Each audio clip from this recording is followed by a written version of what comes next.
Why was everyone laughing? And why did it feel like the laughter was aimed at her? The midday Nevada sun didn't forgive anyone. It burned through flight suits, through steel, through pride. And yet somehow, their laughter cut even deeper. Listen, grease monkey. If you ever touch a real stick, I'll personally call the medics. The group erupted again. Brutal, careless laughter rolling down the sun-bleached flight line like a wave. Each roar blended with the thunder of afterburners screaming overhead, a cruel duet between machines and men who thought they knew their place in the world. Staff Sergeant Sophia Rivera didn't flinch. Half buried beneath the belly of an F-16 Fighting Falcon, she just kept working, wrench turning, arms steady, eyes focused. Sweat ran down her temples, tracing lines through oil and dust. Her world, for the moment, was bolts, torque, and precision. Above her, the same pilots who mocked her were stretching in the shade, trading jokes, drinking soda from sweating cans. To them, she was the hangar rat, the mechanic girl. A face they passed every day but never really saw. She tightened another bolt, jaw set. "Keep laughing," she muttered under her breath. "Engines don't care who fixes them." They didn't know.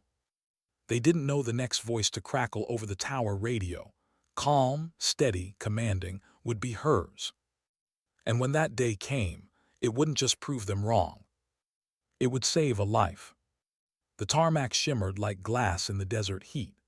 Waves of hot air rose off the concrete, distorting everything, hangars, fuel trucks, even people, into flickering ghosts. Inside Hangar 6, the air smelled of jet fuel and burned metal. The heartbeat of Thunderbolt Air Base never stopped, engines revving, compressors whining, voices on the radio cutting through static. Sophia slid out from under the aircraft, rolling her creeper aside. Her forearms flexed as she stood, muscles tight from long hours. At 27, she stood barely 5'2". But there was something unyielding in her presence, like tempered steel in human form. "Hey, Rivera." She looked up. Captain Rodriguez leaned against a wing strut, smirking. "We're starting a pool. A month's pay says you'll never hear a call sign from the tower, not unless it's for coffee delivery." The other pilots laughed again. She didn't reply. Sophia wiped her hands on a rag, tucking it into her belt. Every muscle in her face stayed calm, controlled. But inside, that familiar ache returned. The one that whispered, "You'll never belong here." She'd heard it her whole life. From instructors who said flight school was no place for a girl from East San Antonio. From recruiters who thought mechanics was a safer fit. From the mirror sometimes, when exhaustion blurred her conviction. She forced the thought down and turned back to her aircraft. Her world, she told herself again, was made of checklists, hydraulic systems, and quiet perfection, not approval. Then she heard it, the sharp, deliberate crunch of boots behind her. Not pilot boots, not casual strides. Authoritative, heavy, rhythmic. She turned just as Colonel Morrison appeared in the hangar entrance.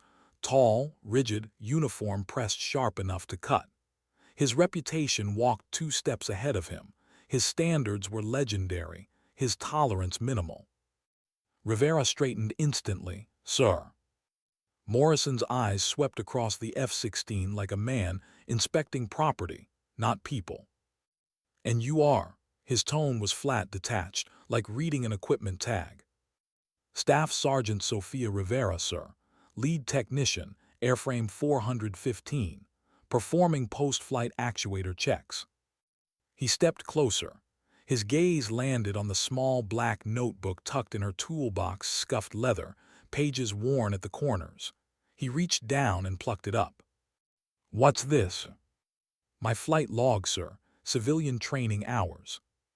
He flipped through the pages, rows of careful handwriting, early morning lessons, borrowed flight hours, every dollar she'd scraped together just to keep learning. When he looked up again, his face carried the faintest edge of disdain. "Mechanics don't need flight logs. You fix, you don't fly." She didn't look away. "With respect, sir, I do both." The silence that followed was sharp enough to sting. Then he snapped the logbook shut. "This stays with me."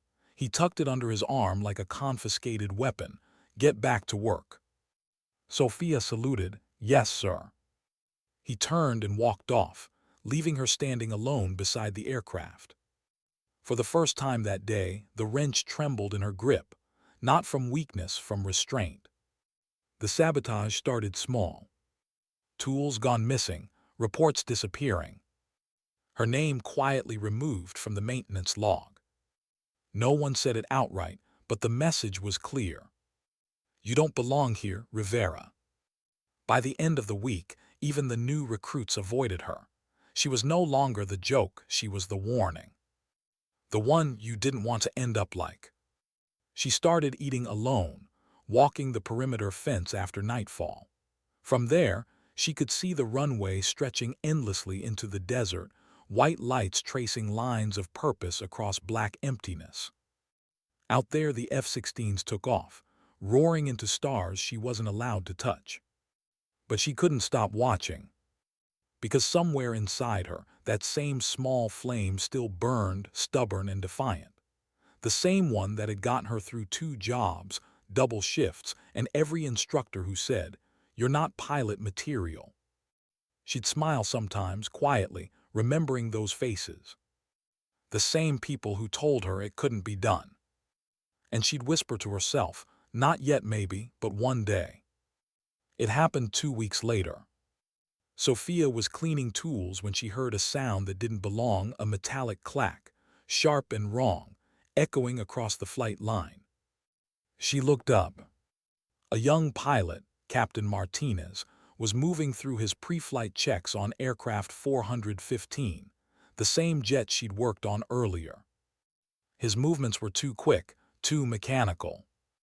Then she saw it, the actuator housing still partially exposed. Her heart sank. She knew that sound. It was the noise of metal flexing past its tolerance, a fracture waiting to happen. She dropped the rag and strode across the tarmac. "Captain." He turned, frowning. "Sergeant Rivera. I need to recheck your flap actuator. Something's off." He gave a tight smile.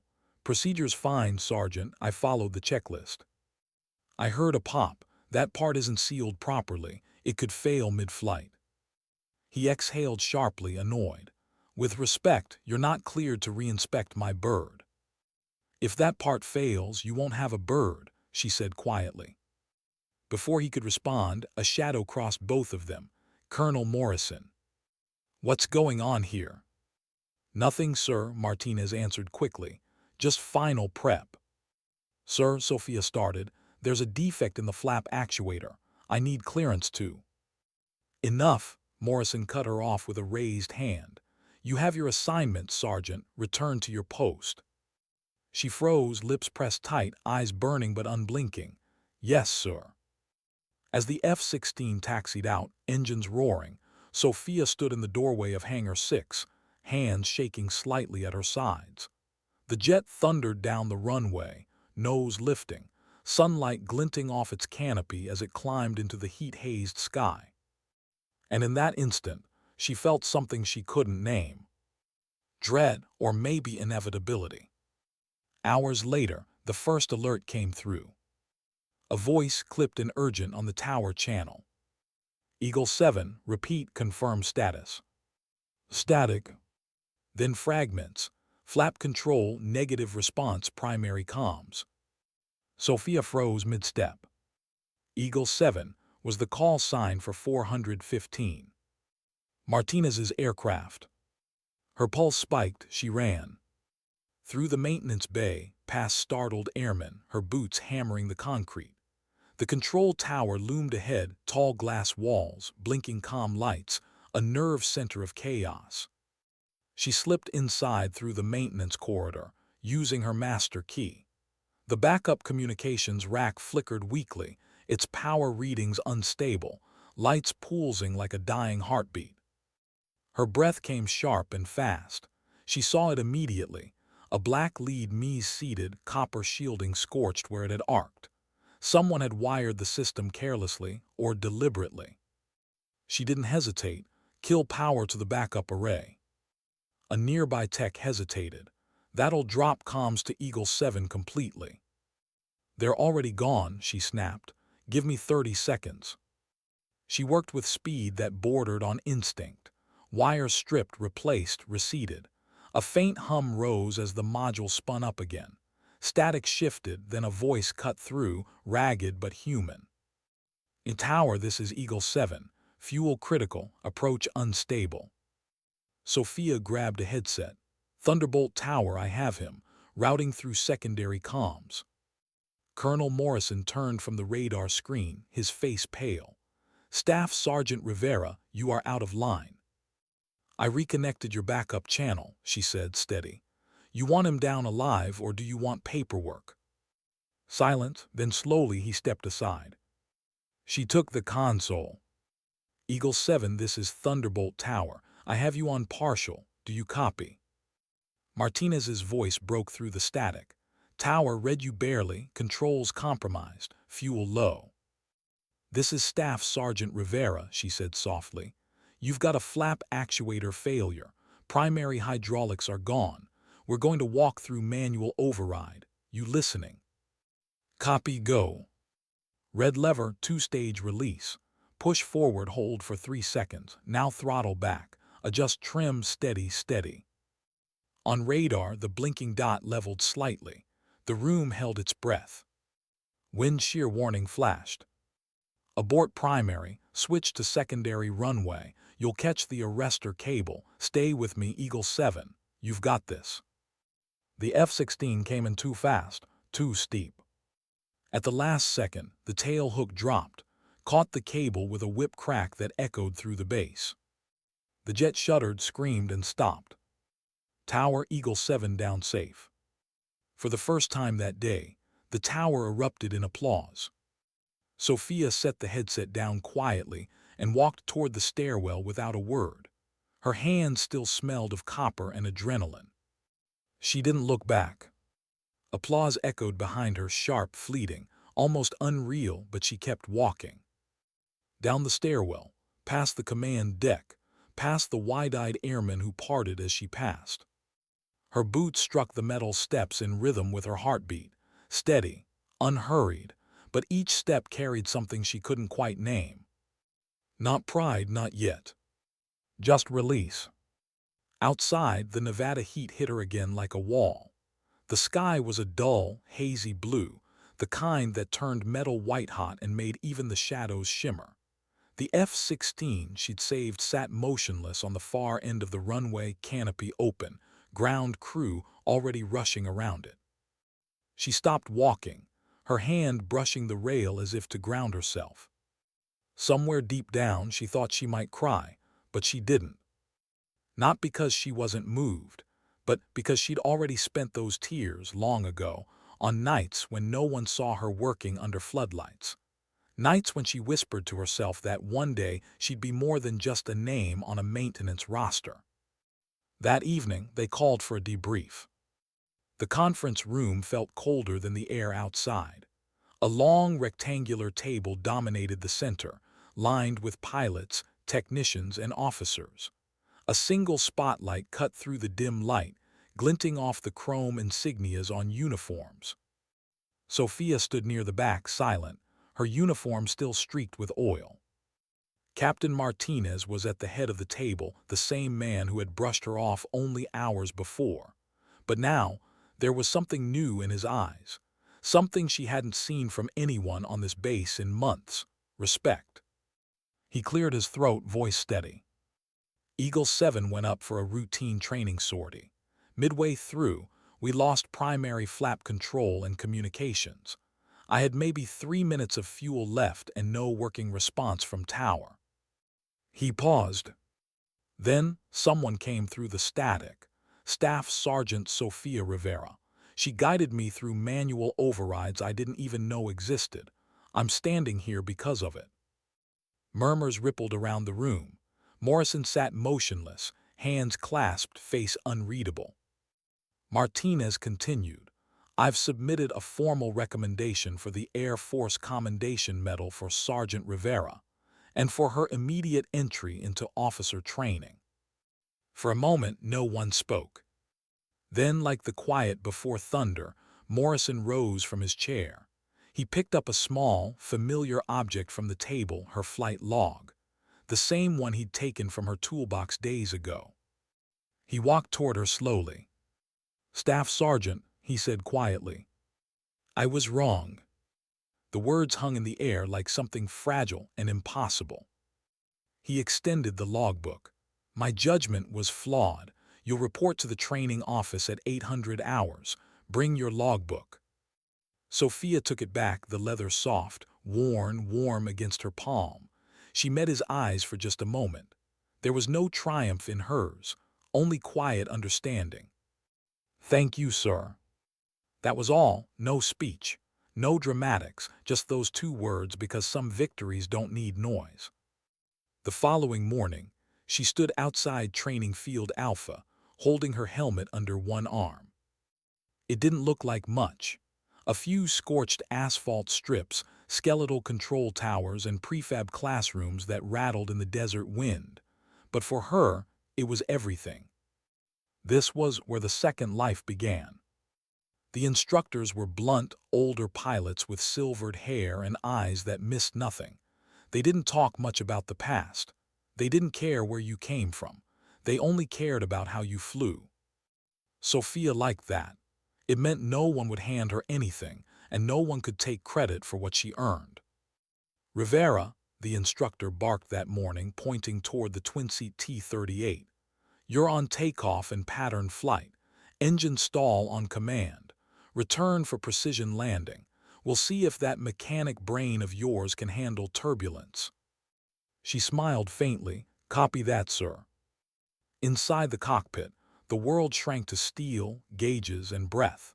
The desert stretched endless beyond the canopy, and the sky above looked more like an ocean than air. When the instructor cut the engine mid-turn, without warning, she didn't panic.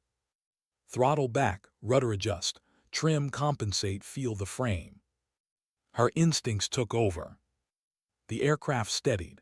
The descent felt smooth, like gliding through still water. When they touched down, wheels biting the tarmac, she rolled to a clean stop within 100 feet. The instructor looked at her, wordless for a moment, then simply said, "Not bad, Rivera. Let's see if it was luck or skill next time." She didn't respond. She just looked forward, hands still on the controls, breathing in the smell of fuel and iron. 3 weeks into training, the nights began to blur. Daylight drills, classroom simulations, formation exercises. Sleep came in small fragments, usually on a bunk that smelled faintly of hydraulic oil and dust. But every time she closed her eyes, she saw flashes of the flight line. Rodriguez's smirk, Morrison's cold stare. The laughter. And underneath it all, one memory, her father's voice from years before, standing outside a small airfield in Texas. "Sophia, there'll be days they'll tell you you're not built for this. Don't fight them, just fly higher." She'd held onto those words her whole life. They were more than advice, they were armor. So when the next round of evaluations came and the instructor announced, "Formation runs, live fire drills, 4 aircraft in rotation, Rivera, your lead on secondary," she didn't flinch. She climbed into the cockpit, adjusted the harness, and exhaled slowly. "Eagle 7 systems check, ready." Her wingmates acknowledged, engines flared. The desert below turned into a patchwork of ridges and light. Wind buffeted the wings. Every control input felt like music, practiced, precise. Halfway through the run, lead took a simulated hit. Without waiting for orders, Sophia rolled her T-38 into position, lined up on the target, and fired within the window. Clean, calculated, exact. "Target neutralized," the instructor's voice came through, tinged with surprise. "Rivera, that's solid work." But even as the praise landed, she stayed focused, because she knew every time she flew well, she wasn't just proving herself. She was unlearning what the world had tried to teach her. Then came the final evaluation.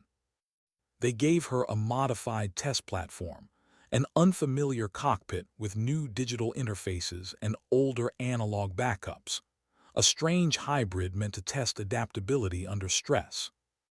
Scenario 3, the instructor said over comms. System fault mid-flight. Identify, compensate, land.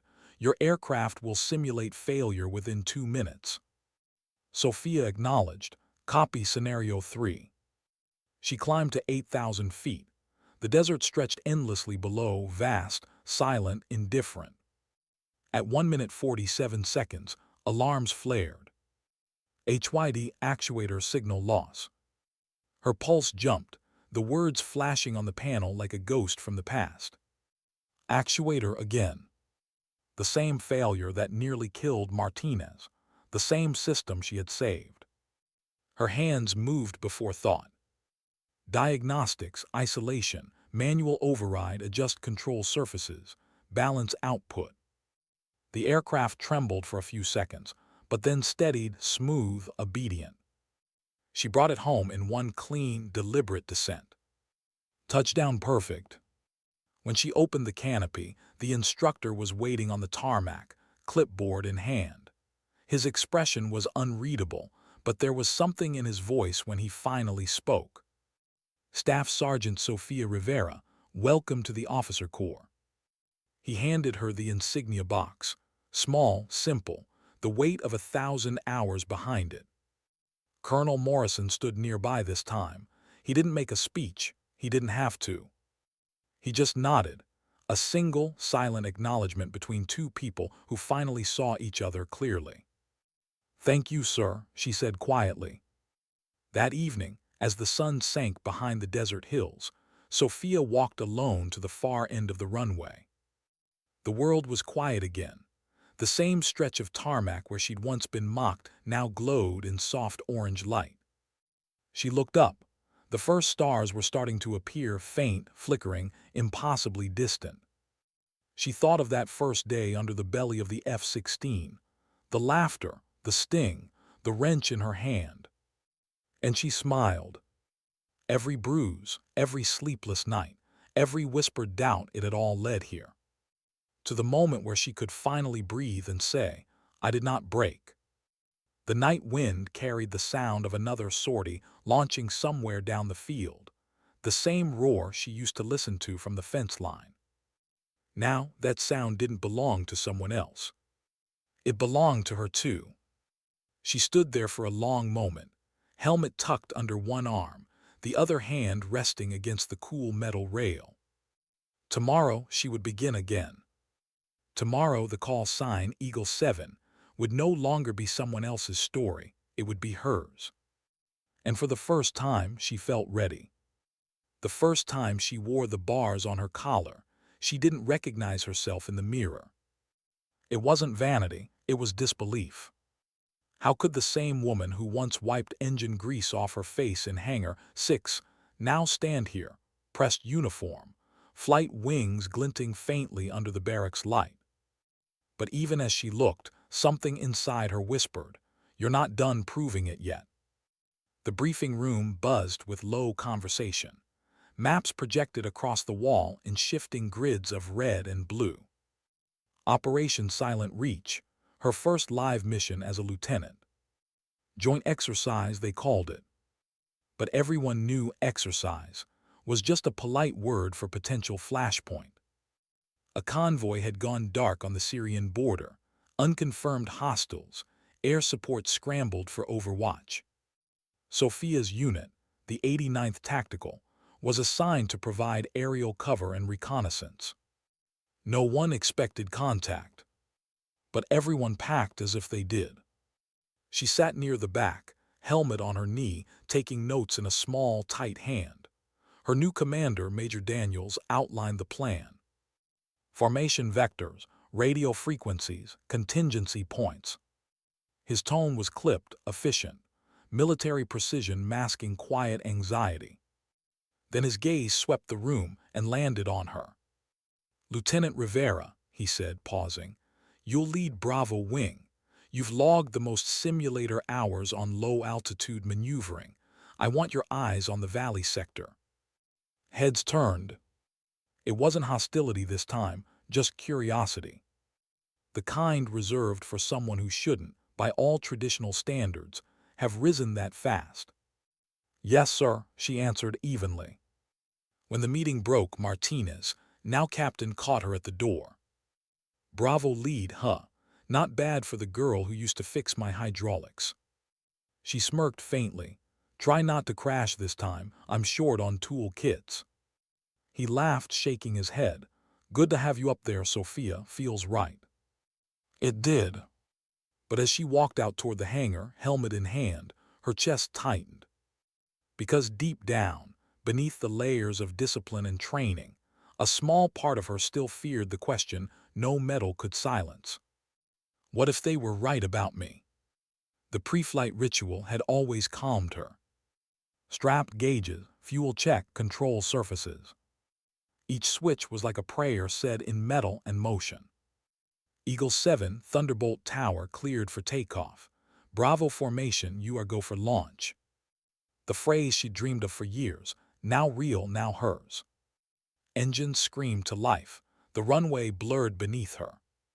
And then flight. The F-35 lifted like a living thing, climbing into the molten orange dawn.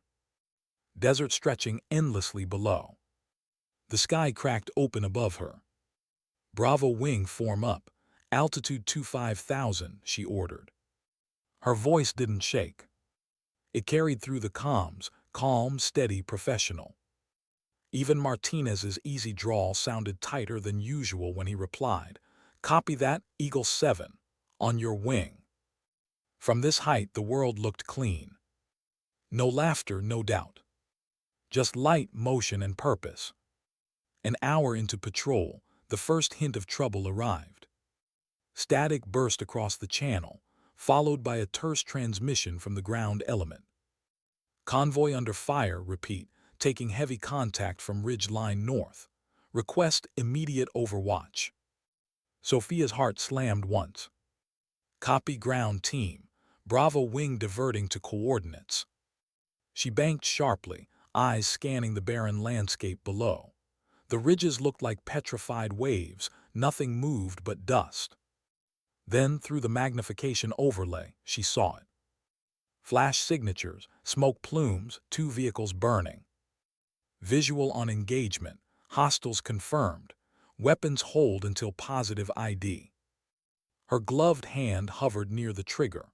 She could hear the stress in the voices on the radio, men pinned down, calling through static, praying the sky was listening. She was.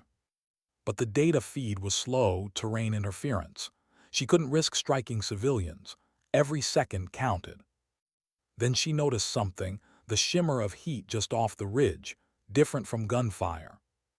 A secondary vehicle, larger, backing up. A missile launcher. "Bravo 2, target lock North Ridge, bearing 096, 1.2 miles, she called. "Copy Eagle 7, acquiring lock firing." The missile streaked across the valley, a white spear splitting the sky. It hit clean. The explosion rolled across the canyon like thunder. "Target neutralized," Martinez confirmed. "No secondary movement." "Ground, this is Eagle 7. You're clear to exfil west. Airspace secure." "Copy Eagle 7, came the reply. "You just saved our hides." Sophia exhaled slowly, feeling her pulse ease. Her hands trembled only slightly. Another pilot might have shouted, celebrated. She didn't. She just stared at the smoke curling below and whispered to herself, "We did our job." But as the adrenaline faded, something else rose in its place, the faint tremor of memory. The same word on her HUD, actuator. The same terrain. The same feeling that control can vanish in an instant. The return flight was silent except for the hum of the engines. The horizon glowed pale gold, endless. When they landed, mechanics rushed in, younger versions of who she used to be, checking panels, refueling, resetting systems. One of them, barely 20, looked up at her as she climbed down the ladder. "Lieutenant Rivera," he asked, almost hesitant. "Ma'am, is it true you used to be crew?" She nodded. "Yeah, Hangar 6, why?" He smiled nervously. "My sister's a mechanic too. People give her hell sometimes. I just wanted to say it helps knowing someone made it out of the pit." Sophia paused, helmet under her arm. For the first time that day, she smiled, soft, tired but real. "Tell her the pit, where you learn what flying means." He nodded, eyes bright. "Yes, ma'am." As she walked toward debrief, the words lingered. Maybe that was the real reason she was here.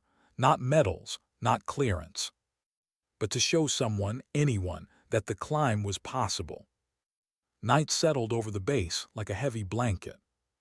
Inside her quarters, Sophia sat alone at her desk. The small lamp cast an amber circle of light over her logbook. She flipped it open to a fresh page. The scent of old paper and jet fuel clung to it. She wrote, "First operation complete. Bravo wing returned safe. Ground team extraction successful. Damage assessment minimal. Note, adrenaline fades faster than silence." Her pen hovered. She added quietly, "I thought flying would feel like escape. It doesn't. It feels like responsibility." Outside, another sortie roared into the night. She listened, remembering the nights she used to stand at the fence and watch others go. Now she was part of that endless rotation, the sound of purpose echoing through darkness. She closed the book gently. And for a brief second, she wondered what her younger self would think if she could see her now, officers' bars glinting under low light. Call sign earned not by birthright but by persistence. Maybe she'd smile, or maybe she'd just whisper, "Took you long enough." A week later, the orders changed everything. Major Daniels called her into his office before dawn. His expression was tight, eyes shadowed by sleeplessness. "Rivera, we've got a situation. Intelligence confirms one of our downed drones went dark beyond the border. Data package on board is classified Tier 1. We need retrieval before sunrise. You'll fly escort for the retrieval team. Small unit. Off the books. Fast." Sophia nodded. "Coordinates." He handed her a sealed folder. "You'll brief your team en route. This isn't a textbook op, Lieutenant. You'll be flying blind for most of it. You good with that?" "Yes, sir." He studied her for a long moment. "You've got something the others don't, Rivera. You don't panic when systems fail. That's why you're flying lead." "Understood." As she turned to leave, he added quietly, "Be careful. Not every threat out there shows up on radar." By 500, the sky was black silk. The air hummed with preparation, engines warming, lights flickering on the runway. She stood beside her jet, visor down, the world narrowing to purpose again. Martinez approached, already suited up. "Back in the fire this soon, huh?" "Seems like it." He grinned. "Guess I should stop betting against you." She glanced over, half smiling. "Probably." They climbed in. The engines roared, the runway blurred. And once more takeoff. This time the flight felt heavier, the air quieter. Even the clouds seemed to hold their breath. Halfway to the coordinates, the terrain shifted from desert to jagged canyons. Their escort formation tightened. The retrieval team below moved in convoy, armored, silent, lights off. Everything depended on timing. "Ground team, this is Eagle 7. Air overwatch active, you're clear to move." "Static then, copy Eagle 7, moving to recovery point." The operation unfolded like a careful dance, precision, discipline, silence. Until it didn't. "Contact, contact," the ground radio snapped alive. "Ambush from East Ridge, multiple hostiles, RPG fire." Sophia's blood went cold. Bravo wing, Titan formation, suppression fire on ridge. She dove low, the world rushing up in streaks of dust and flame. Tracers flashed past the canopy. Her missile system locked. She squeezed the trigger. Impact, the ridge erupted in dirt and smoke. But through the chaos, a second threat appeared, a shoulder-launched missile streaking upward. "Missile lock, break, break, break," Martinez shouted. Sophia pulled hard left. The warning tone screamed in her ears. Flares deployed. Heat bloom, detonation behind them. Shockwave hit the airframe like a hammer. Eagle 7 status. She checked instruments, damage alerts flaring. Systems nominal, partial sensor loss, still flying. Copy, stay high, ground team exfil underway. She steadied her breathing, muscles tight against the seat. Adrenaline burned hot, then cold. And beneath it, that same silent focus she'd learned on the hangar floor. The calm of someone who'd already lived through failure once and refused to again. By sunrise, the retrieval team cleared the valley. All aircraft returned. No casualties. When they touched down, her knees nearly gave out from fatigue. She stayed in the cockpit a moment longer, helmet resting against the seat, eyes closed. The air inside smelled of ozone and heat. Her pulse still echoed in her throat. She whispered to herself, half prayer, half promise. "Stay steady, always steady." Outside, the crew chief signaled all clear. When she climbed down, Martinez was waiting, helmet under his arm. "Eagle 7, he said with a grin, "you make the rest of us look like amateurs." Sophia laughed softly. "I just fix what breaks, that includes myself." He studied her face, realizing there was more truth in that sentence than humor. "Hell of a way to live," he said. "Hell of a way to fly," she replied. That night, alone again, she sat by the window of her quarters. The desert wind whispered through the open blinds. She stared at the stars, the same stars she'd watched from the ground all those years ago. And quietly she said to herself, "They used to laugh when I said I wanted the sky." But the sky never laughed back. The hangar was quiet when she walked in. Not silent, aircraft never sleep, but quiet in that way that follows danger, where every mechanic, every airman moves slower, softer. The kind of quiet that asks, did we all make it back? They had. But back didn't mean the same. The smell of burned fuel still clung to everything. The F-35's belly bore scorch marks where the missile shockwave had licked the metal. Technicians swarmed it, checking panels, patching wounds. Sophia stood beside her aircraft, helmet dangling loosely in one hand. Her reflection warped across the canopy, face drawn, eyes tired. For the first time since earning her wings, she looked older than her years. Behind her, a voice broke the stillness. "Eagle 7. She turned. Major Daniels approached, clipboard under his arm. His expression was controlled, but his jaw carried tension. "Hell of a flight," he said. "I read the reports. You kept that bird alive when most wouldn't have." "Luck," she said quietly. He shook his head. "Not luck, control. You knew where to be when everything broke." She didn't answer, because what he called control, she called survival instinct. The same instinct she'd honed crawling under machines that didn't care if she got crushed. Daniels looked at her for a long moment, then softened. "Listen, you did good, Rivera. You brought everyone home, but be careful, command's watching. They're impressed, but they're also testing you." "Testing?" she asked. He nodded. "Every new officer gets it. But you're under a microscope. Some still don't like that you jumped from wrench to wings." She met his eyes steadily. "Then they can keep watching. I've got nothing to hide." He smiled faintly. "That's what I figured you'd say." When he left, the hangar lights dimmed to their night cycle. The hum of tools faded to a whisper. Sophia sat on a crate near her jet, the desert wind brushing through the open hangar doors. Outside, the horizon burned gold, then faded to violet. For the first time in weeks, she allowed herself to feel tired, truly tired. Sleep came in fragments that night. Dreams blurred with memory, laughter echoing from the old flight line, voices taunting from the shade. She woke before dawn, heart racing, sweat cold on her skin. The alarm clock read 04:22. Too early to rise, too late to sleep.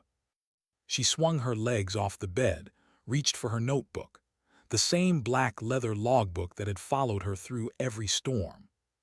She opened to a blank page and began to write. Mission report, Operation Silent Reach. Success, retrieval confirmed, 0 losses. But something feels different. Command called it clean. My hands say otherwise. The ridge burned for hours. The smoke didn't care who was right. Her pen hovered. She hesitated, then added one more line. Maybe control isn't victory. Maybe it's just survival dressed in uniform. She closed the book gently, exhaled, and looked toward the window. Outside, the first light crept across the desert. The sky turned pale, the color of cold steel. She whispered softly, "Another day to prove I belong." 3 days later, orders came again, this time for Operation in Berlin. Reconnaissance along a volatile corridor, tracking illegal arms movements. No direct engagement expected.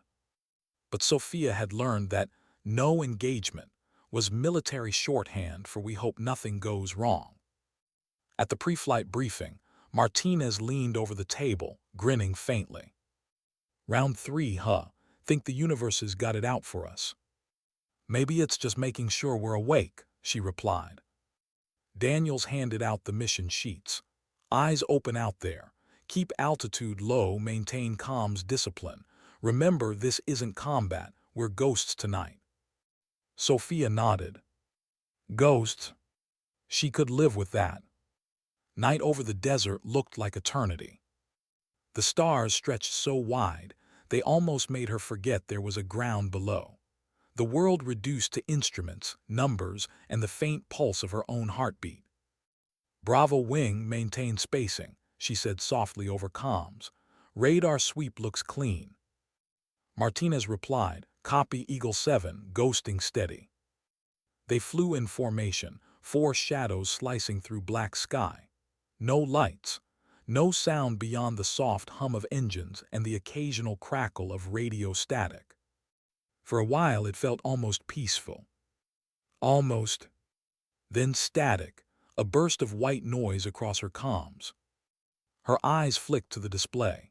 A faint blip appeared on the radar edge, too small to identify, too slow for aircraft, too steady for debris. "Unidentified contact, bearing 185, she reported. Daniel's voice came over command frequency. "Maintain observation, no engagement." But the blip didn't fade. It grew sharper, then split into 2. Her instincts tightened like wire. "Command, possible drone activity. Movement irregular, closing fast." "Copy Eagle 7, confirm hostile." "Not yet," she started, then the screen flashed red. "Lock warning."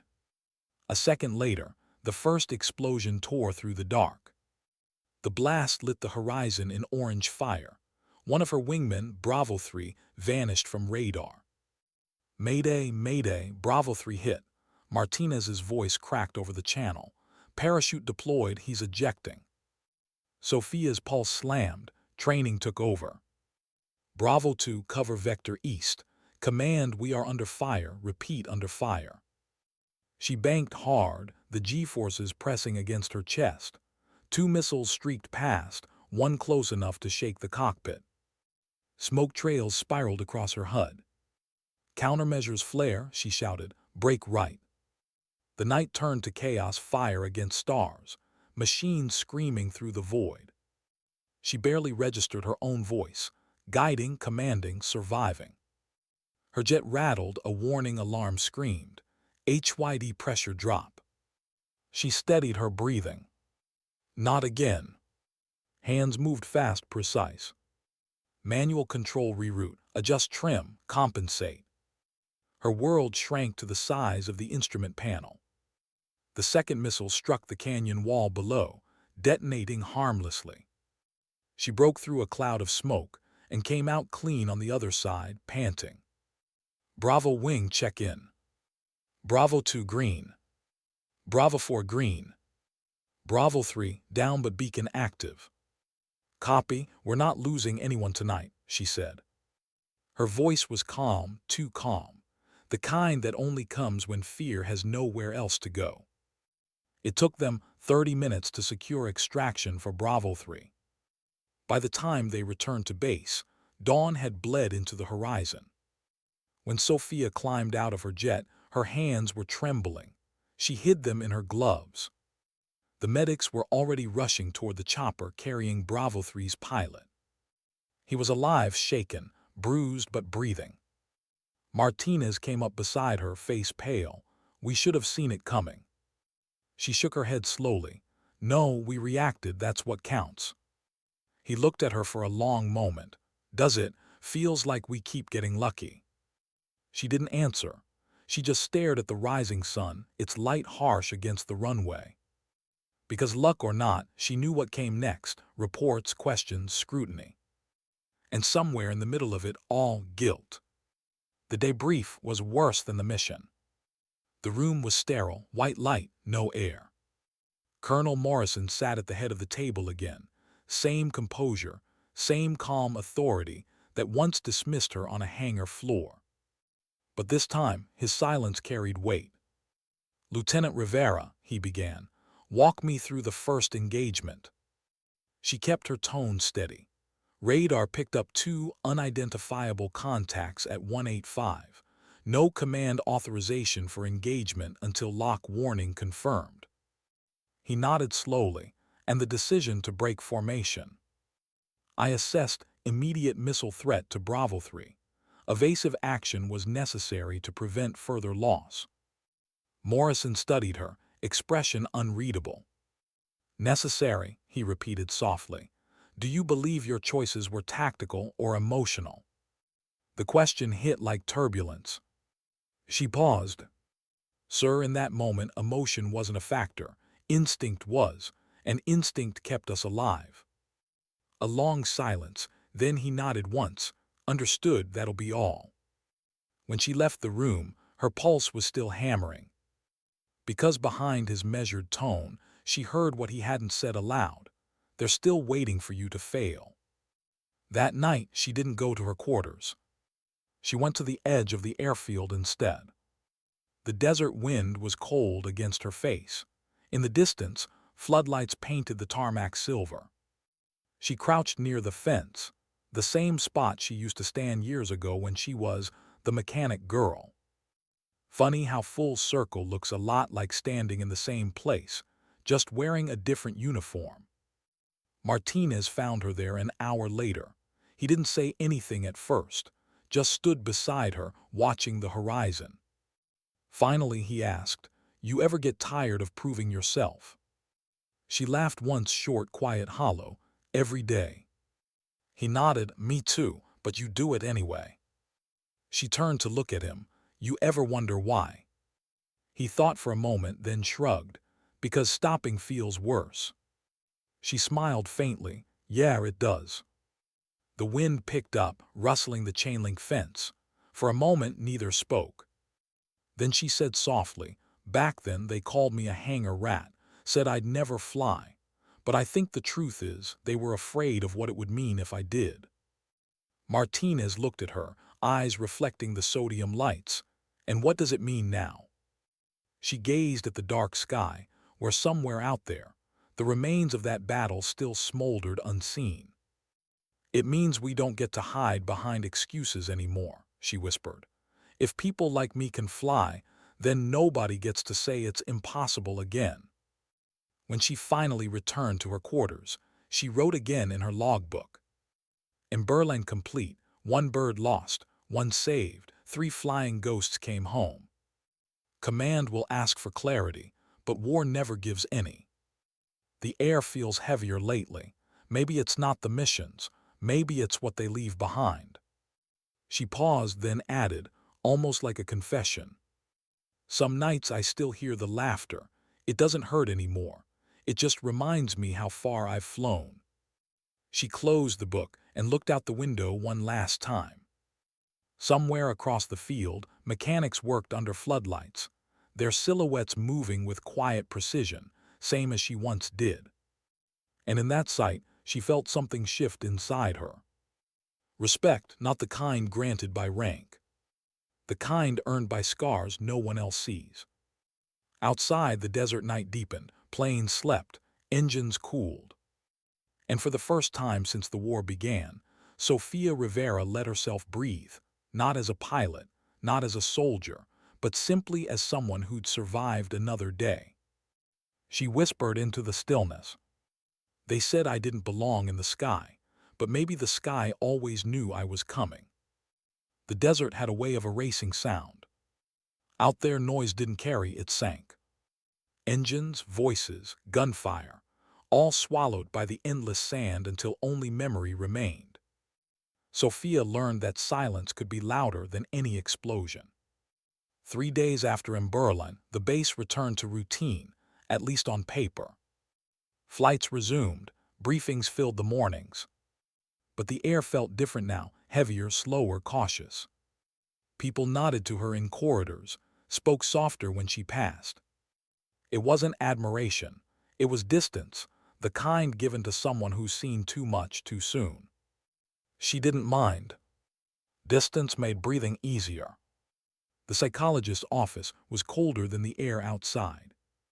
A small desk, a cup of untouched coffee, and a man whose expression had been trained into perfect neutrality. "Lieutenant Rivera," he said gently, "you were recommended for an operational debriefing, not disciplinary, just routine." She sat stiffly, hands folded, uniform immaculate. "Understood." He glanced at her file. "You've flown 6 operations in 3 months. 2 involved hostile fire. That's an accelerated exposure rate." "I go where I'm sent, sir." "That's not what I asked." He leaned forward slightly. "How are you sleeping?" Sophia looked at him, expression unreadable. "Enough to fly." "That's not an answer either." He waited, letting the silence stretch. Finally she sighed. "I dream sometimes, not about combat, about sound, metal cracking, pressure alarms. I wake up thinking something's breaking again." He nodded slowly. "Classic physiological recall, normal given your background." She smirked faintly. "Nothing about my background was normal." He smiled just enough to acknowledge her joke. "Still, you need decompression time. Command can forget pilots aren't machines." She met his eyes, voice even. "Machines only fail when you stop maintaining them." "True," he paused, then said, "So who maintains you?" She didn't answer. The question lingered like static in the air. Later that afternoon, she found herself back in Hangar 6. The same one where it all began. The smell hadn't changed. Oil, heat, hydraulic fluid. Even the hum of the overhead lights sounded the same. But the faces had changed. Younger, newer, cleaner. She walked slowly between the aircraft, running a gloved hand along the cold fuselage of an F-16. The same model that once defined her life, before wings and rank and scars. A young mechanic noticed her, barely 20, nervous. "Ma'am, you're Lieutenant Rivera, right?" She smiled softly. "That's me." He swallowed. "Maiko says you used to work here, back before," he hesitated, "before the tower." She nodded. "Yeah, long before." He looked around, lowering his voice. "They still say your story here, the one about Eagle 7. People talk about it when they're tired, helps them push through." Sophia blinked, caught off guard. "They talk about it." He nodded. "Ma'am, most of us won't ever fly, but we fix things so others can. Hearing about someone who made it out of the pit makes the nights shorter." For a long moment she couldn't speak. Something tightened in her throat, an ache she hadn't expected. She put a hand on his shoulder. "Then keep fixing them. Pilots are just the noise. Mechanics keep the sky standing." He grinned, embarrassed but proud. "Yes, ma'am." As she left the hangar, the sound of laughter echoed faintly behind her. Not cruel this time, light, tired, human. And it made her smile. By evening, new orders arrived. A high-priority escort for a humanitarian transport convoy routine, but essential. The mission looked simple, too simple. During the pre-flight briefing, Major Daniels tapped the map. Civilian supply aircraft, medical equipment. Route takes us over contested airspace for 40 miles. Risk level moderate. Sophia frowned. Moderate by whose standard? Intel says minimal hostiles, he replied, though his tone didn't match his words. Still, keep your wing tight. We're eyes and shield tonight. As they broke from briefing, Martinez caught up to her. You don't buy it, do you? She shook her head. Intel's been off all month. If they're wrong again, those civilians won't make it. He gave a short laugh. Guess we'll just have to make sure they do. The flight launched under a pale moon. 2 cargo planes lumbered ahead, slow and vulnerable, their lights dimmed. Sophia's F-35 shadowed them from above, Martinez flanking. For an hour the sky was still, too still. Then a flicker on radar.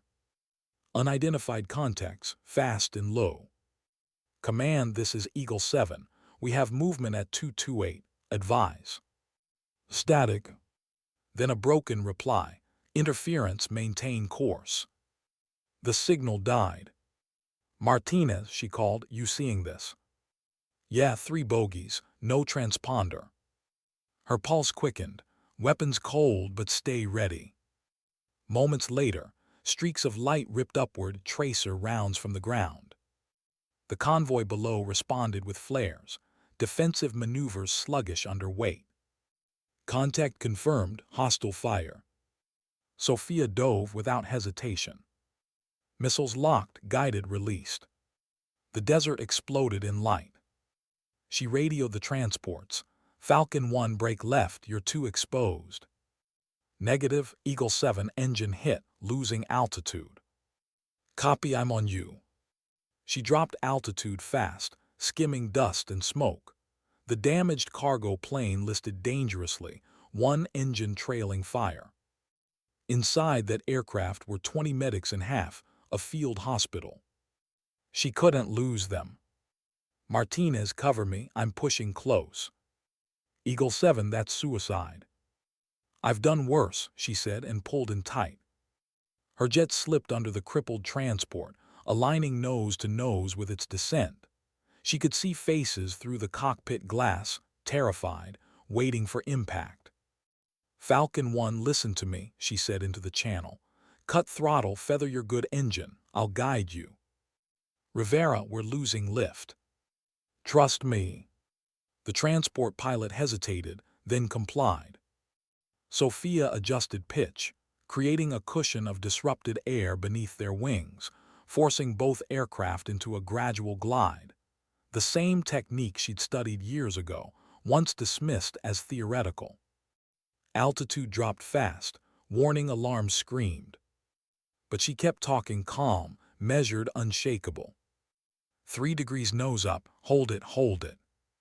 At 200 feet, the cargo plane's landing gear tore into sand and rock. Metal shrieked, sparks sprayed, but the fuselage held. Impact, dust cloud, silence. Falcon 1, you down safe. Static, then, Eagle 7, we're alive, gear collapsed but alive. She exhaled, tension breaking from her chest in a shudder. Copy that, she whispered, welcome home. When she landed later, the base erupted in motion. Command vehicles rushed the injured transport, medics swarmed. No casualties, minimal damage. But Sophia's aircraft told another story, heat scoring across its wings, stress fractures along the flaps, fuel below minimum. She stood beside it as the maintenance crew inspected the frame. One of them whistled low. You flew this under a falling transport. She shrugged. It was falling slowly. Morrison arrived moments later. He didn't speak at first, just studied her, then the wrecked jet, then back to her. Finally, he said, you broke half the flight manual out there. She met his gaze, and I kept 20 people breathing. He exhaled through his nose, lips pressed thin. You're reckless, Rivera, and effective. Command will hate both. Then they can file a complaint, she said. For the first time in years, Morrison almost smiled. You really haven't changed. No, sir, she replied. I just learned to fly through turbulence. He nodded once and walked away. That night she couldn't sleep. The adrenaline was gone, but something else lingered, a tremor beneath her calm. Not fear, not pride. Something heavier. She replayed the moment again and again. The fire, the falling transport, the split-second choices. Each memory landed like a weight on her chest. She thought of the faces inside that plane. The way their eyes looked up at her through the cockpit glass, trusting her completely. It scared her, not the danger but the faith. What if one day she couldn't earn it? She turned on the lamp and opened her logbook. Convoy escort successful, 1 aircraft saved, no losses. But the line between heroism and desperation is thinner than people think. Every decision up there feels like flipping a coin, with 20 lives on one side. She stopped writing, stared at the page, then slowly added, maybe the real battle isn't against the enemy. Maybe it's against the part of yourself that starts believing you can't lose. She closed the book, exhaling shakily. Outside, the base slept. Wind hissed through chain fences. Distant engines murmured like ghosts.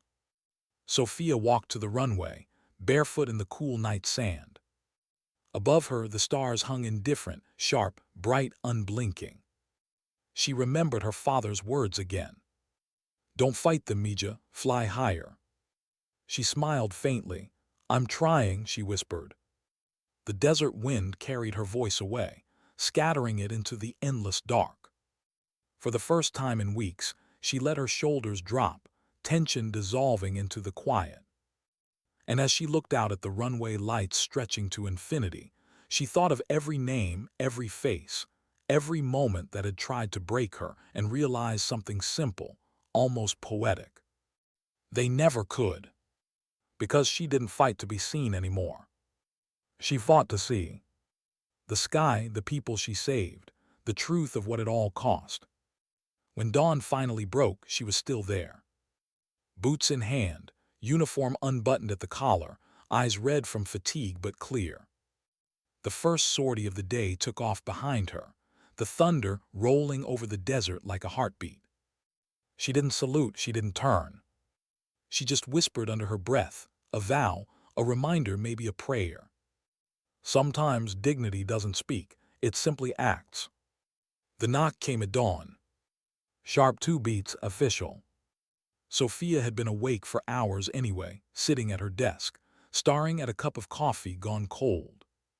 The desert outside was barely lit, the kind of gray light that makes everything feel suspended between night and morning. Lieutenant Rivera, a voice said from the other side. Command review, you're requested in the conference chamber, immediate. Requested. That word was never optional. She straightened her collar, smoothed the creases from her uniform, and looked once in the mirror. No visible cracks, just the same calm face she'd worn through every battle. Still, her hands trembled once, barely noticeable, before she clenched them into stillness. The conference room felt colder than usual. A long metal table, 3 senior officers, Morrison at the center.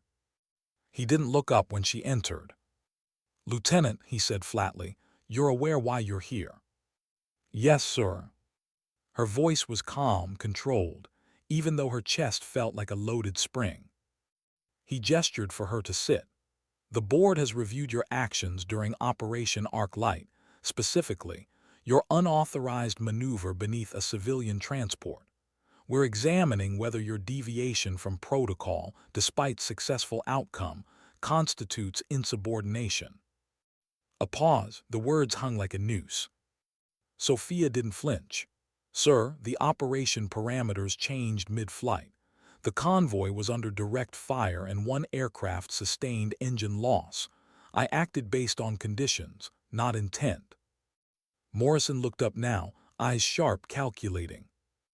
You risked a billion-dollar fighter to stabilize a falling transport. You disobeyed altitude restrictions, violated flight spacing, and ignored radio confirmation. Her hand stayed folded on the table and saved 20 civilians.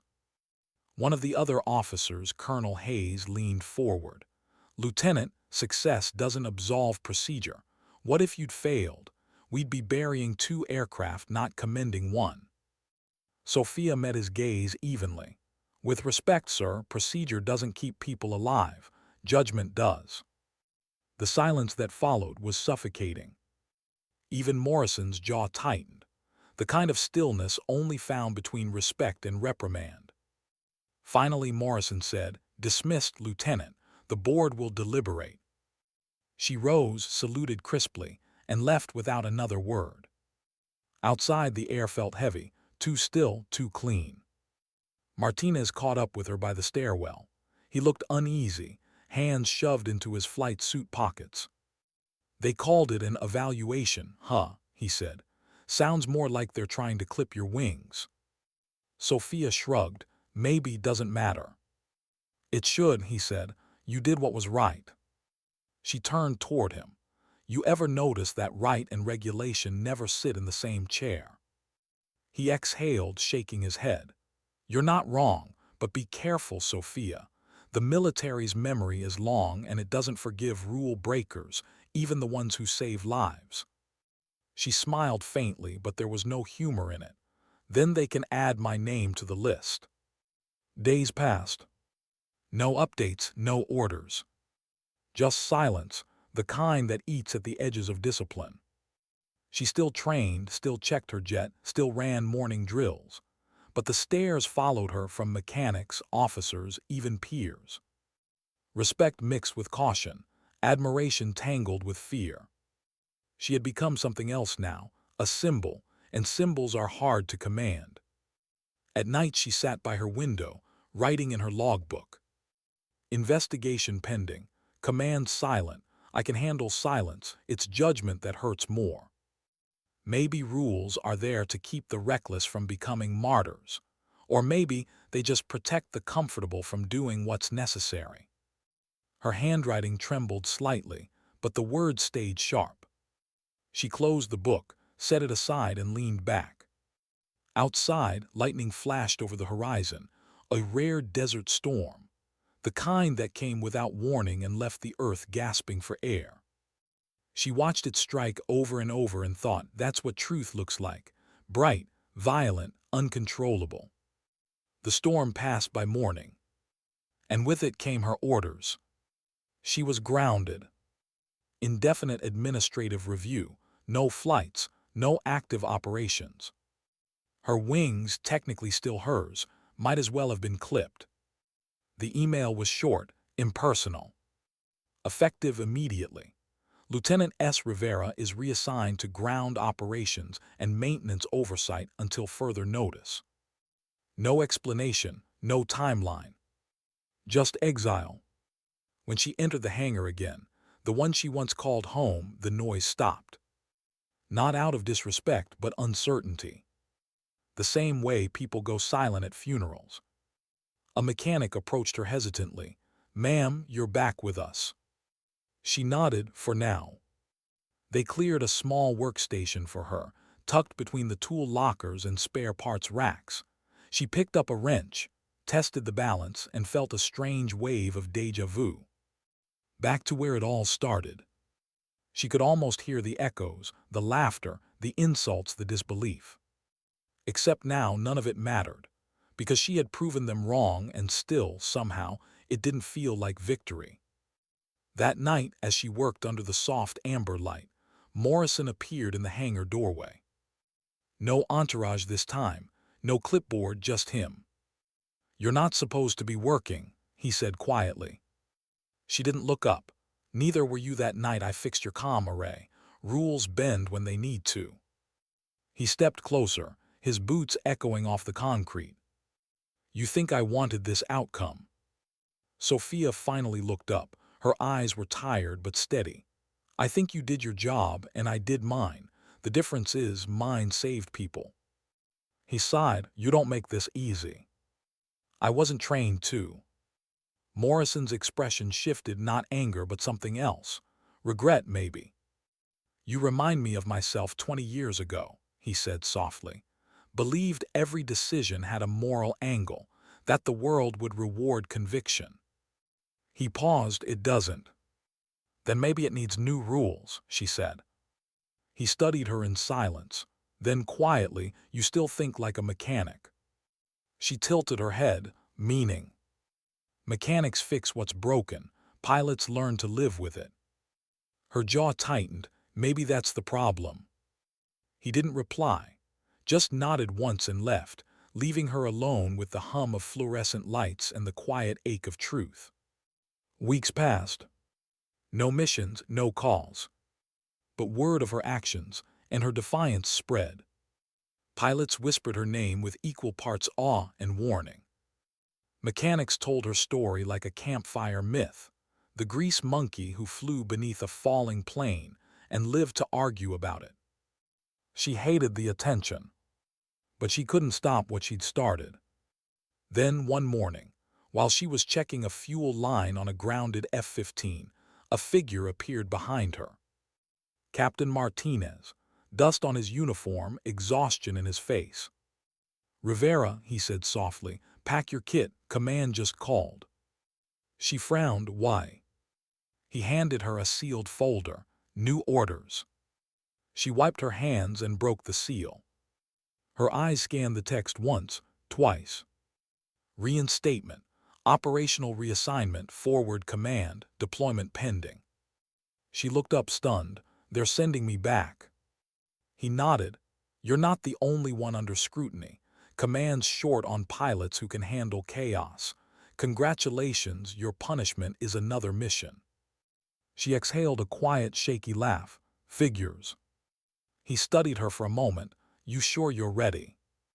She looked back at the jet, at her reflection in the polished intake panel, and nodded slowly. "I was born ready. I just forgot for a while." That night she packed her duffel, only essentials. Her logbook, a photo of her father.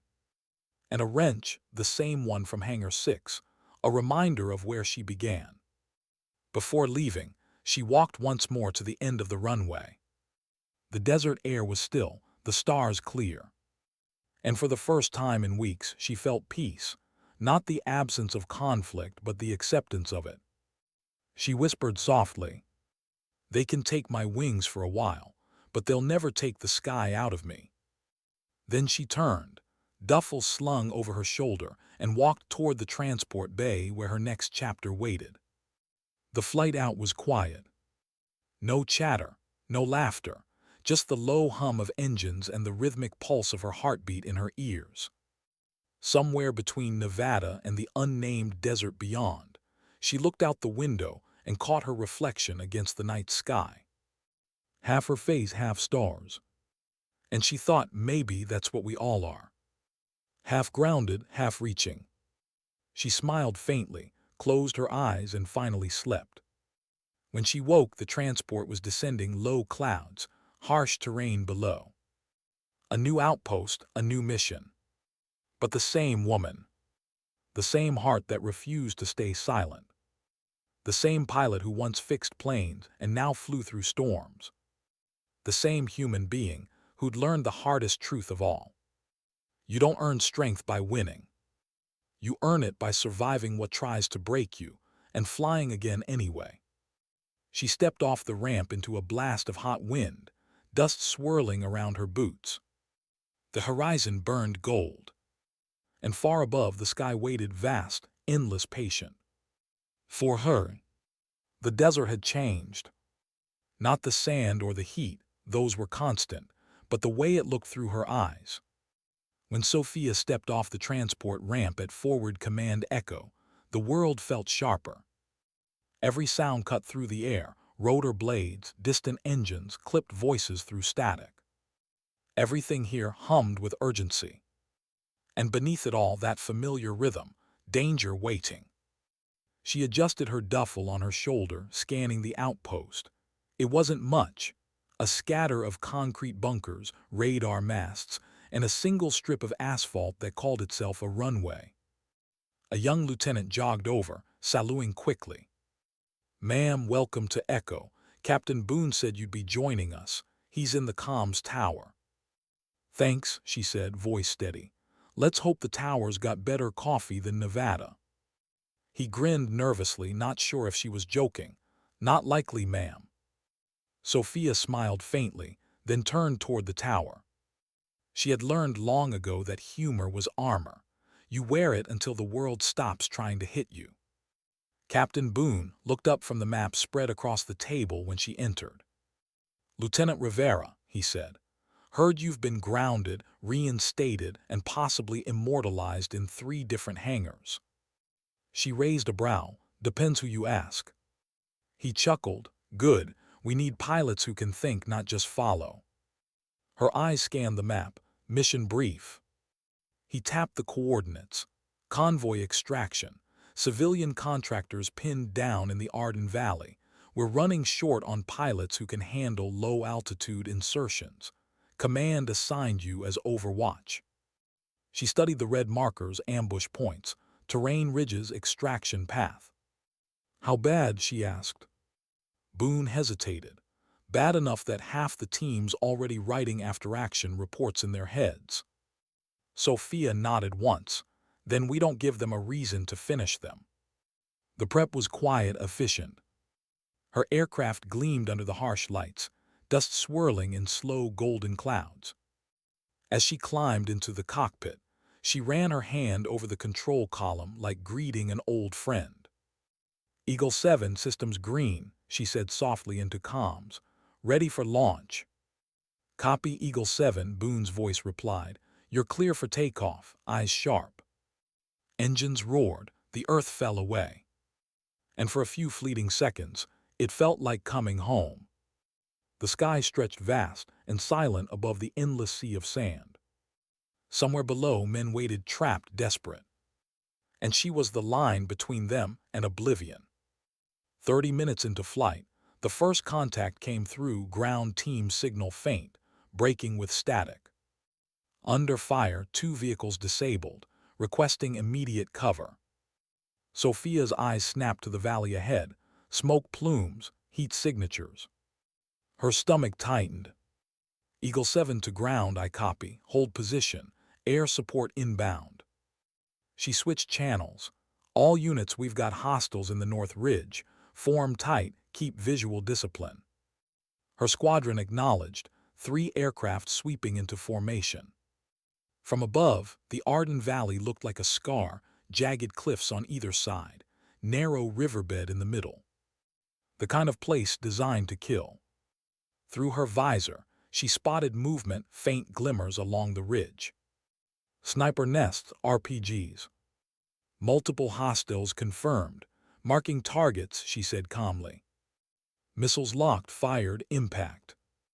The ridge erupted, smoke and dust twisting into the sky. But then a new sound cut through the comms. A scream of static. And a voice she recognized too well. "Eagle 7, we've got a problem. Convoy Alpha's taken a direct hit.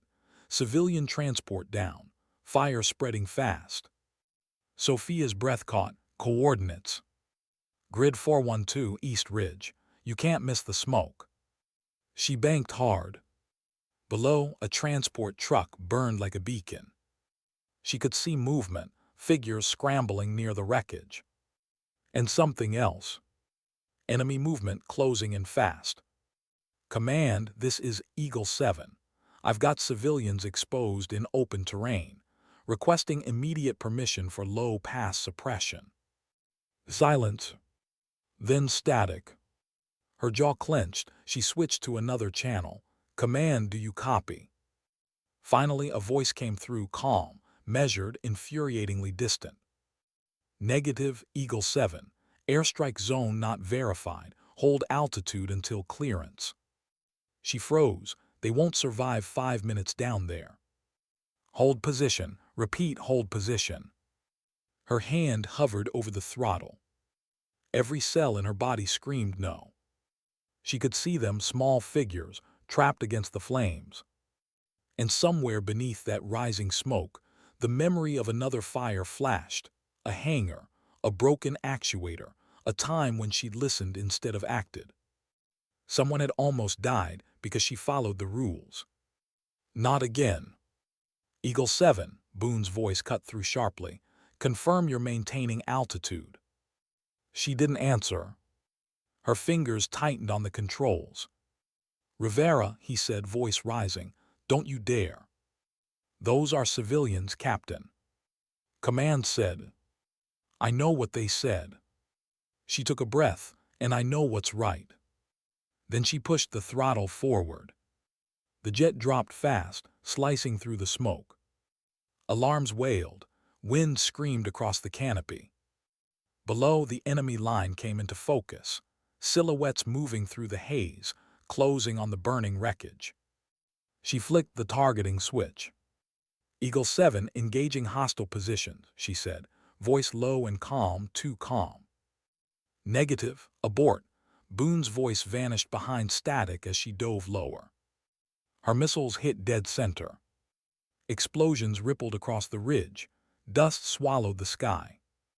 When the smoke cleared, the hostiles were gone. She circled once, scanning. The civilians, 3 of them, were huddled near the wreck, waving frantically. Alive. Ground team evac confirmed. You're clear to move. Copy Eagle 7, came the reply. We owe you our lives. Sophia exhaled slowly, chest tight. Just get out of there.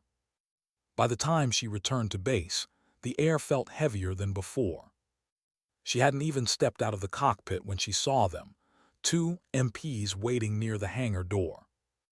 No words, no greetings, just the silent presence of consequence. She removed her helmet, sweat streaking her face. Let me guess, she said softly. Command wasn't impressed. One of the MPs spoke. Captain Boone requests your presence, immediately. Sophia nodded, unstrapped, and followed. Boone's office was dim, the single bulb above the map flickering weakly. He stood with his back to her, hands gripping the edge of the table. Do you know what you just did? He said without turning. Yes, she replied simply. I saved 3 lives. You disobeyed a direct order.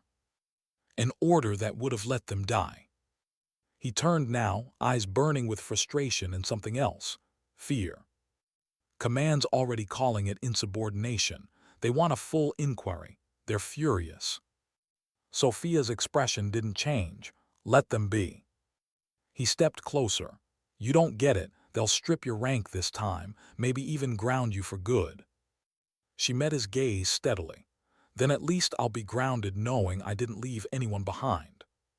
For a long moment, he just stared at her, jaw tight, breath heavy. Then he said quietly, You're a hell of a pilot, Rivera, maybe too good for your own survival. She smiled faintly, story of my life. That night she sat alone in the briefing room. No lights, just the soft glow of the monitor on her face. Outside, thunder rolled across the horizon, another storm coming. She opened her logbook again. The pages were warped from heat, stained by oil and dust. She flipped to a blank page. Operation Arden, unauthorized engagement, civilians rescued, orders disobeyed. Command will say I failed protocol, but protocol doesn't bleed. People do. I'm not sorry. She paused, pen trembling slightly. Then added, maybe leadership isn't about doing what you're told. Maybe it's about doing what you'll still believe in tomorrow. She set the pen down, staring at the words until they blurred. Then she whispered into the stillness, if that's a crime, I'll take the sentence. Outside, the storm broke. Rain lashed the tarmac, rare, violent, cleansing. Sophia walked out into it, head tilted up, water soaking her uniform. For once, she didn't care about discipline or optics or consequence. Because for the first time since she'd taken flight, she felt clean. Free. Whole. Hours later, Boone found her sitting at the edge of the runway, rain dripping off her cap. Command sending transport at 600, he said quietly. Formal inquiry. You'll be debriefed back at Central. She nodded. Figures. He hesitated. They'll ask if you do it again. She looked up at him, rain running down her face like tears she refused to shed. I won't have to think about it, she said softly. I already know. He studied her for a moment, then crouched beside her. You know, they'll make an example out of you. Good, she said. Maybe it'll be the right one. As the rain eased, the first light of dawn broke through the clouds. It painted the wet tarmac gold, each droplet shimmering like glass. Boone looked out toward the horizon. If you ever write a book about this, he said, I hope you call it something poetic. She smiled faintly. I already have. What's that? She glanced at the rising sun, Eagle 7. He nodded slowly, fitting. When the transport came for her, she didn't look back. The base, the runway, the jet, they would stay where they were. She carried only her duffel, her logbook, and the certainty that she'd done what mattered. As the aircraft lifted, she looked down one last time at the desert, endless, harsh, honest. The kind of place that doesn't lie. And she realized something simple, something final. All her life she had chased permission to fix, to fly, to lead. But the sky had never needed her permission to open. It only waited for her to choose. They told her the tribunal would be brief. That was the only thing they were right about. The chamber was windowless, just concrete, steel, and judgment. 3 officers sat behind a long table draped in the flag she'd served beneath for half her life. No lawyers, no jury, just questions that already had answers.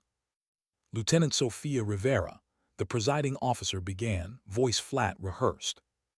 You stand charged with insubordination, willful disregard of command directives, and unauthorized engagement resulting in international scrutiny of Operation Arden.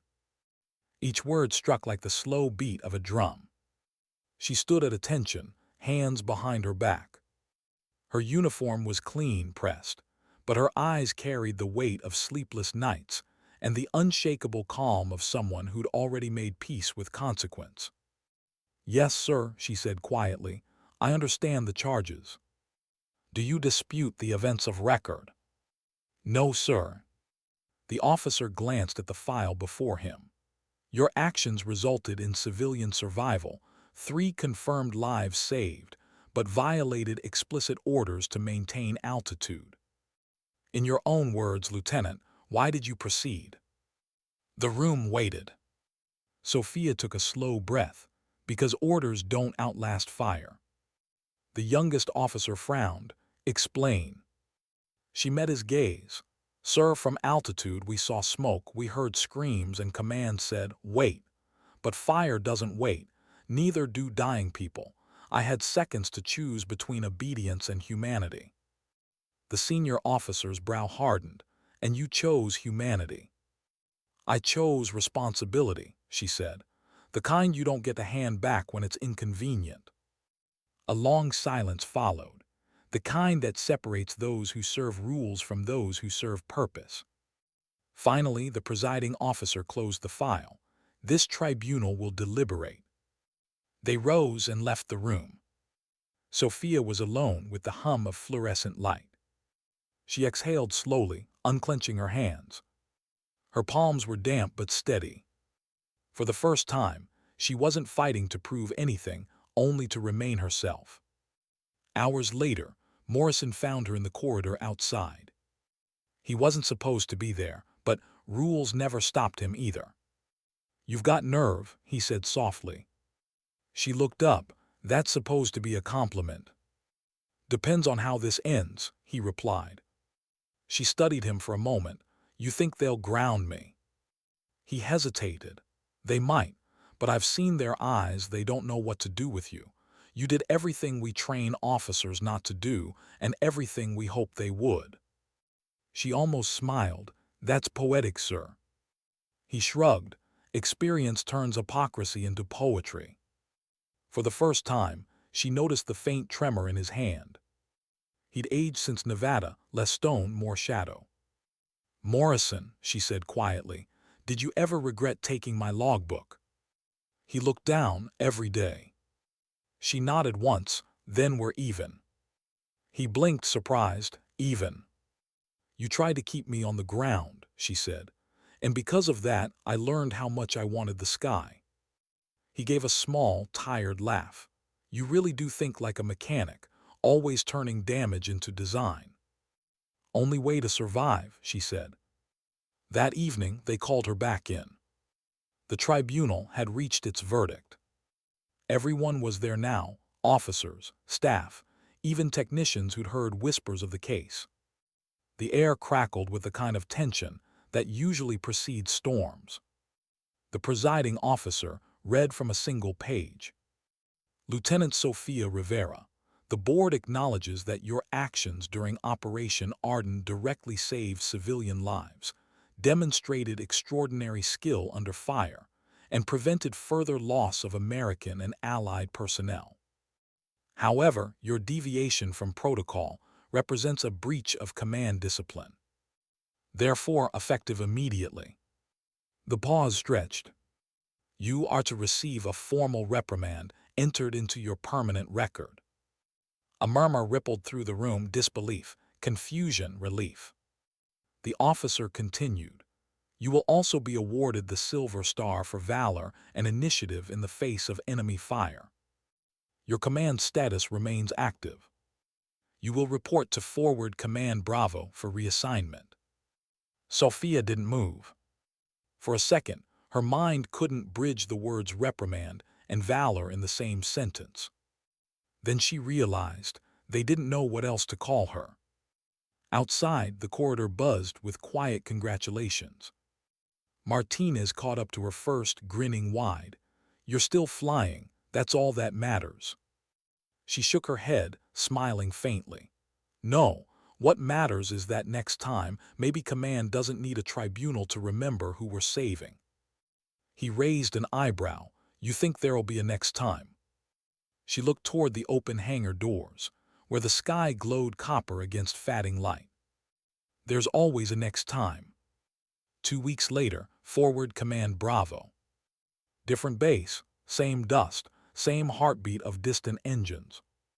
Sophia stood beside her new aircraft, a reinforced F-35, painted matte gray with a small inscription beneath the cockpit, Eagle 7.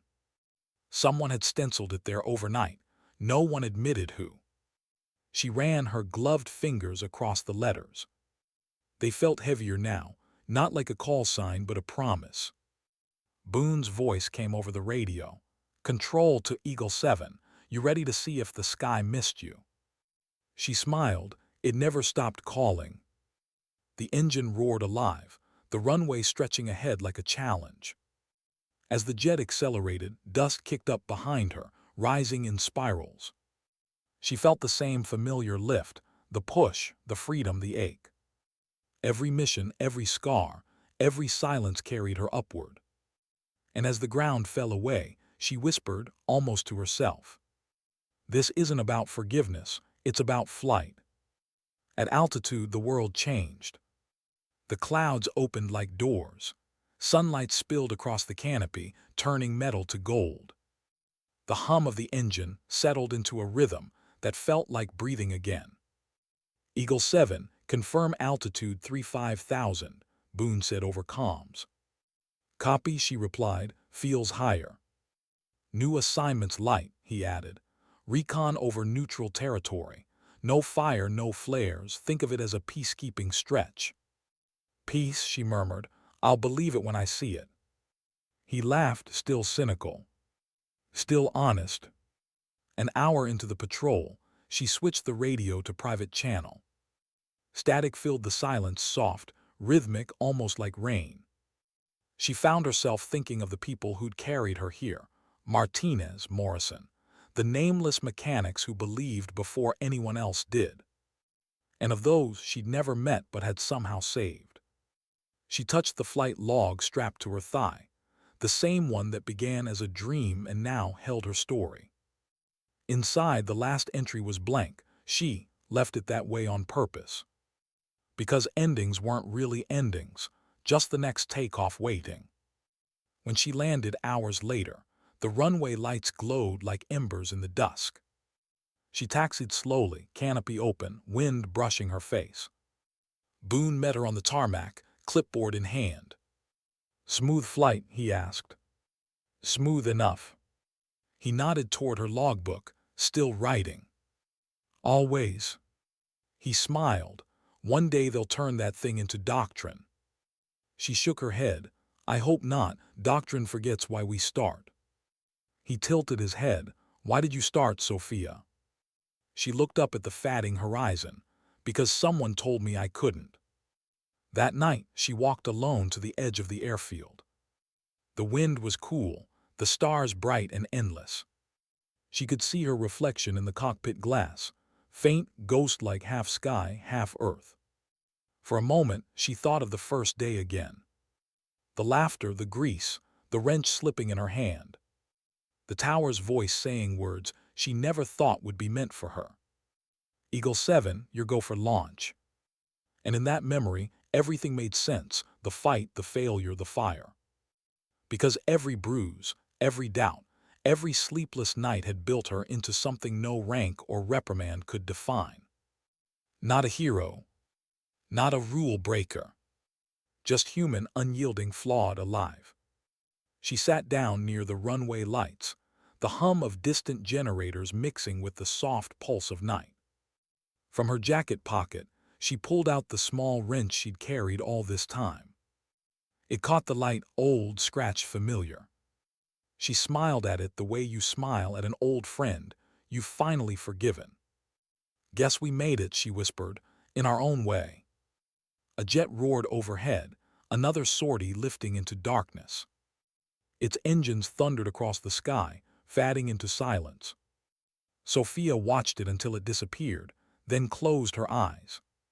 The wind tugged at her hair, carrying the scent of jet fuel and rain, a strange mixture of war and rebirth. She whispered softly, the words she'd carried since that day on the tower. "You don't have to shout to be heard. You just have to keep moving. One check, one climb, one landing at a time." When she finally rose, the horizon had begun to glow again, that quiet moment before dawn when the world decides whether to stay dark or start over. She picked up her logbook and wrote her final entry. "After everything, I've learned this. The sky doesn't belong to those who are perfect. It belongs to those who rise, even when they've fallen. Flight isn't freedom. It's faith that every takeoff is worth the risk of falling again." She closed the book. And in the hush before sunrise, Sophia Rivera, Eagle 7, smiled. Sometimes dignity doesn't speak. It simply acts. And somewhere high above, the sky answered not in words but in silence. Because it finally understood her. The end.